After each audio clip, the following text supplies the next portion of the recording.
بسم اللہ الرحمن الرحیم۔ سب سے پہلے میرے چینل کو سبسکرائب کر دیں، لائک کر دیں اور بیل آئیکن کو پریس کر دیں تاکہ ہر نئی آنے والی ویڈیو کا نوٹیفیکیشن آپ لوگوں کو مل سکے۔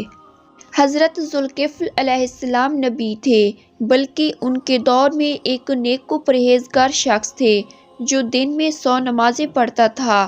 جب وہ انتقال کر گئے تو ذوالکفل نے اتنی نمازیں پڑھنے کی ذمہ داری قبول کر لی اور اس کو پورا کیا، اس لیے اس کا نام ذوالکفل پڑ گیا۔ بنی اسرائیل میں ایک کفل نامی شخص تھا اور ایسا کوئی گناہ نہ تھا جو اس نے نہ کیا ہو۔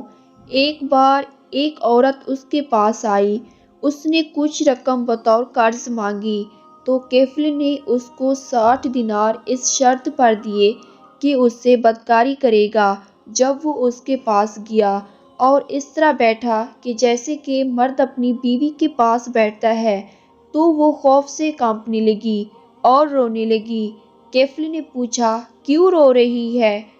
کیا میں نے زبردستی کی ہے؟ اس نے کہا کہ نہیں، لیکن یہ کام میں نے کبھی نہیں کیا، صرف محتاجی اور غریبی نے مجھے اس کام پر راضی کیا۔ اس نے کہا، اچھا یہ کام تم نے کبھی نہیں کیا؟ تو وہ اس سے الگ ہو گیا اور کہا کہ یہ دینار تیرے ہیں، ان کو لے جا، اور کہا اللہ کی قسم کفل آج سے اللہ کی نافرمانی نہیں کرے گا۔ اور اتفاق کی بات کہ وہ اسی رات فوت ہو گیا تو صبح کو اس کے دروازے پر لکھا تھا، تحقیق اللہ نے کفل کو بخش دیا۔ آپ نے اپنی قوم کے معاملات نپٹانے اور ان کے درمیان عدل و انصاف کرنے کی ذمہ داری اٹھائی اور ایسا کیا بھی جس سے آپ کا نام ذوالکفل یعنی کفایت کرنے والا، ذمہ داری اٹھانے والا پڑ گیا۔ ابن جریر رحمۃ اللہ علیہ نے مجاہد رحمۃ اللہ علیہ سے ذکر کیا ہے کہ جیسا کمزور ہو گئے تو سوچنے لگے کہ میں ایک آدمی کو اپنی زندگی میں خلیفہ بناؤں تاکہ پتہ چل جائے کہ وہ کیسے ذمہ داری پوری کرتا ہے۔ تو اس کام کے لیے لوگوں کو اکٹھا کیا اور اعلان کیا کہ میں اس شخص کو اپنا خلیفہ بناؤں گا جو روزہ رکھے، رات کو قیام کرے اور غصے میں نہ آئے۔ تو لوگوں کے مجمع سے ایک آدمی کھڑا ہوا جو لوگوں کی نظروں میں حقیر سا نظر آ رہا تھا۔ وہ کہنے لگا، میں حاضر ہوں۔ آپ نے پوچھا، تو دن کو روزہ رکھتا ہے، رات کو قیام کرتا ہے اور کسی پر ناراض تو نہیں ہوتا؟ کہنے لگا، نہیں، لیکن اس دن اس کو واپس کر دیا گیا۔ پھر اگلے دن لوگوں کو اکٹھا کیا اور وہی سوال پھر دہرایا تو سب خاموش رہے، لیکن پھر بھی وہی شخص کھڑا ہوا اور کہنے لگا، میں حاضر ہوں۔ بس آپ نے اسے اپنا خلیفہ نامزد کر دیا۔ ابلیس نے اپنے کارندوں کو ذمہ لگایا کہ فلاں بندے کو گمراہ کرنے کے لیے اس کے پیچھے پڑ جاؤ، لیکن جب اپنا ہر طرح کا زور لگا کر عاجز آ گئے اور کچھ بن نہ سکا تو ابلیس نے کہا، چھوڑو، یہ کام میں کرتا ہوں۔ وہ اس کے پاس ایک بوڑھے فقیر کی صورت میں آیا جس وقت کہ آپ دوپہر کو آرام کرنے کے لیے بستر پر آئے۔ وہ آرام صرف اسی وقت کرتے تھے۔ ابلیس نے دروازہ کھٹکھٹایا۔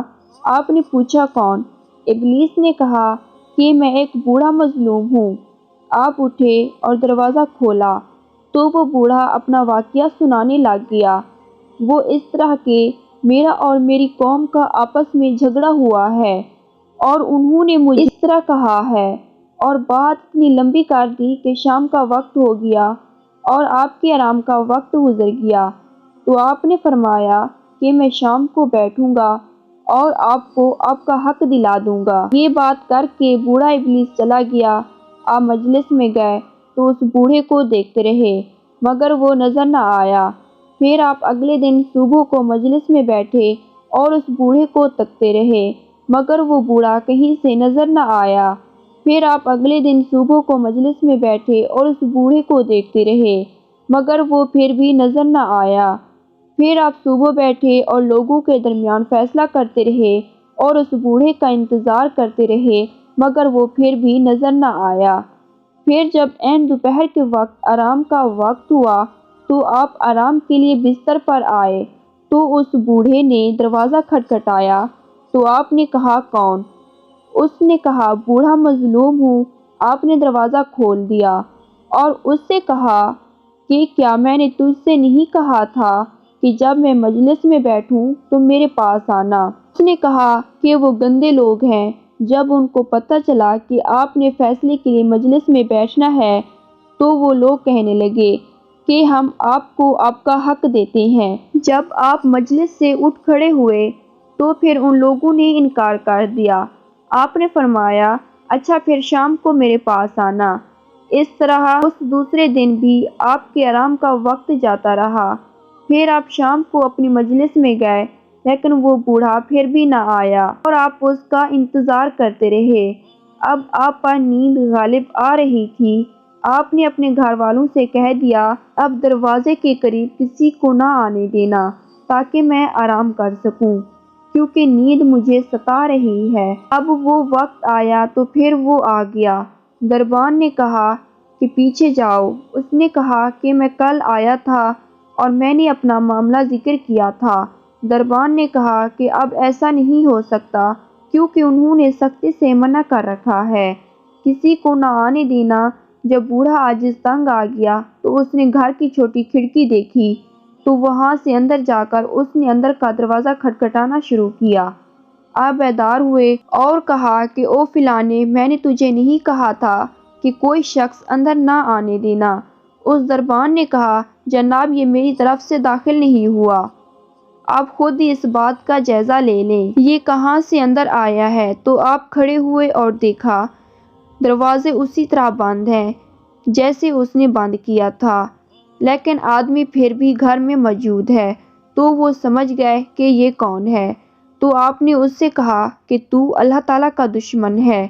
اس نے آپ کو کہا ہاں میں آپ کو غضبناک کرنے کی ہر طرح کوشش کی لیکن ناکام رہا، پس اللہ نے ان کا نام ذوالکفل رکھا کیونکہ انہوں نے جو وعدہ کیا تھا وہ انہوں نے پورا کر دیا۔